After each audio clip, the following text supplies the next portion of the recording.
ಇನ್ನು ಬಿಜೆಪಿಯಿಂದ ಆಫರ್ ಬಂದಿತ್ತು ಎನ್ನುವ ಡಿಕೆಶಿ ಹೇಳಿಕೆಗೆ ಆರ್ ಅಶೋಕ್ ಖಂಡನೆ ವ್ಯಕ್ತಪಡಿಸಿದ್ದಾರೆ.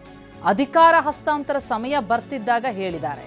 ಎಷ್ಟು ದಿನ ಸುಮ್ಮನಿದ್ದು ಈಗ ಸತ್ಯ ಹೇಳ್ತಿದ್ದಾರಾ ಅಂತ ವಿಪಕ್ಷ ನಾಯಕ ಆರ್ ಅಶೋಕ್ ವಾಗ್ದಾಳಿ ನಡೆಸಿದ್ದಾರೆ. ನವೆಂಬರ್ ಕ್ರಾಂತಿ ಶುರುವಾಗ್ತಿದೆ ಅಂತ ಈಗ ಹೇಳಿದ್ದಾರೆ. ಇದು ಪಕ್ಕಾ ಮೆಸೇಜ್, ಧಮ್ಕಿ ಇದು ಅಂತ ಆರ್ ಅಶೋಕ್ ನುಡಿದಿದ್ದಾರೆ. ಯಾರು ಕರೆ ಮಾಡಿದ್ರು, ಯಾವಾಗ ಕರೆ ಮಾಡಿದ್ರು ಬಹಿರಂಗಪಡಿಸಲಿ ಅಂತಲೂ ಆಗ್ರಹಿಸಿದ್ದಾರೆ ಆರ್ ಅಶೋಕ್. ಹಾಗಾದ್ರೆ ಡಿಕೆ ಶಿವಕುಮಾರ್ ಹೇಳಿದ್ದೇನು, ಅದಕ್ಕೆ ಆರ್ ಅಶೋಕ್ ಪ್ರತಿಕ್ರಿಯೆ ಏನು? ಇಬ್ರು ನಾಯಕರ ಮಾತು ಇಲ್ಲಿದೆ. ಬಾಂಬೆ ವಿಚಾರ ಬಂತಾಯ್ತು. ಬಾಂಬೆಕಿನ್ನ ವಿಚಾರ ನನ್ನ ಕನಕಪುರದಲ್ಲಿದೆ. ಕೆಲವು ನಮ್ಮ ಸ್ನೇಹಿತರು ಇಲ್ಲಿದ್ದಾರೆ, ಅವ್ರಿಗೆ ಗೊತ್ತು. ಓಡಿ ಬಂದೆ. ಅಸೆಂಬ್ಲಿ ಇಲ್ಲಿ 10 ಜನ ಹೋಗಿ ಸ್ಪೀಕರ್ಗೆ ರೆಸಿಗ್ನೇಷನ್ ಕೊಡಕ್ ಹೋಗಿದ್ರು. ಬಂದೆ ನಾನು ಕನಕಪುರದಲ್ಲಿದ್ದಾಗ. ಬಂದು ಒಂದು 5-6 ಜನ ಶಾಸಕರನ್ನ ವಾಪಸ್ ಕರ್ಕೊಂಡು ಬಂದೆ ನನ್ನ ಕ್ವಾರ್ಟರ್ಸ್ಗೆ. ಕರ್ಕೊಂಡು ಬಂದಾಗ ನನಗೆ ದೆಹಲಿಯಿಂದ ಫೋನ್ ಬಂತು. ಬಿಜೆಪಿಯಿಂದ ಯಾರಿಂದ ಬಂತು ನಾನು ಹೆಸರು ಹೇಳಕ್ ಬೇಡ. ಈಗ ನಾನು ಯಾರೊಬ್ಬ ಇನ್ಕಮ್ ಟ್ಯಾಕ್ಸ್ ಆಡಿಟರ್ ಕೈಲಿ ಫೋನ್ ಮಾಡಿ ಅವ್ರ ಫೋನಿಂದ ನನಗೆ ಮಾತಾಡ್ಸೋದು. ನನ್ನ ತಮ್ಮನೂ ನನ್ನ ಜೊತೆ ಇಲ್ಲಿದ್ದ.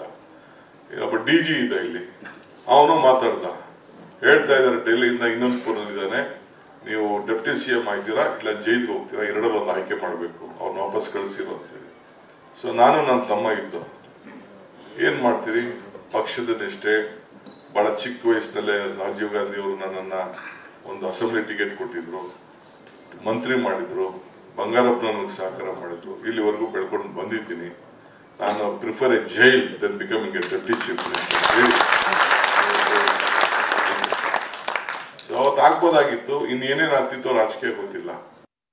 DK ಶಿವಕುಮಾರ್ ಅಂದ್ರೆ ನಿಮ್ಗೆ ಗೊತ್ತಿದೆ. ಯಾರಾದ್ರೂ ರಸ್ತೆ ಗುಂಡಿ ಬಿದ್ದಿದೆ ಅಂದ್ರೆ ಗೆಟ್ ಔಟ್ ಫ್ರಮ್ ಬೆಂಗಳೂರು ಅಂತಾರೆ. ಯಾರಾದ್ರೂ MLA ಅನುದಾನ ಬಗ್ಗೆ ಟೀಕೆ ಮಾಡಿದ್ರೆ ಅನುದಾನ ಕಟ್ ಅಂತಾರೆ. ಅವ್ರ ಸ್ಟೈಲೇ ಹಂಗೆ. ಅದಕ್ಕೆ ಅವ್ರ ಸ್ಟೈಲಲ್ಲೇ ಇವತ್ತು ಕಾಂಗ್ರೆಸ್ ನಾಯಕತ್ವಕ್ಕೆ ಒಂದು ಸವಾಲನ್ನ ಕೊಟ್ಟಿದ್ದಾರೆ. ಸವಾಲು ಸ್ವೀಕಾರ ಮಾಡೋದು ಬಿಡೋದು ಕಾಂಗ್ರೆಸ್ ಪಾರ್ಟಿಗೆ ಸಂಬಂಧಪಟ್ಟಿದ್ದು. ಆದರೆ ಅವರು ಹೇಳಿರೋ ಉದ್ದೇಶ ಅಧಿಕಾರ ಹಸ್ತಾಂತರದ ಒಂದು ಟೈಮ್ ಏನು ಬರ್ತಾ ಇದೆ, ಪವರ್ ಟ್ರಾನ್ಸ್ಫರ್ ಆಗುವಂಥದ್ದು, ಕ್ರಾಂತಿ ಆಗುವಂಥದ್ದು, ಇವೆಲ್ಲ ನವೆಂಬರಲ್ಲಿ ಆಗಬೇಕು.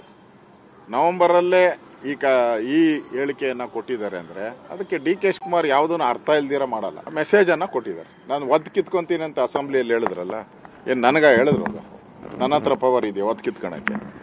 ಅವ್ರು ಹೇಳಿದ್ದು ಯಾರಿಗೆ? ಸಿದ್ದರಾಮಯ್ಯವ್ರಿಗೆ, ಒದ್ದು ಕಿತ್ಕೊಂತೀನಿ ಅಂತ. ಈಗ ಅದೇ ಡೈಲಾಗು, ನಾನು ರೆಡ್ ಬಸ್ ಹತ್ಬೇಕಾ ಗ್ರೀನ್ ಬಸ್ ಹತ್ಬೇಕಾ, 2 ತೀರ್ಮಾನ ಮಾಡ್ಕೊಳ್ಳಿ.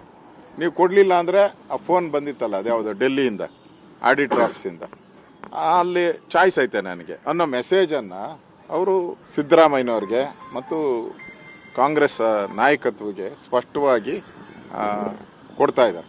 ಇನ್ನೊಂದು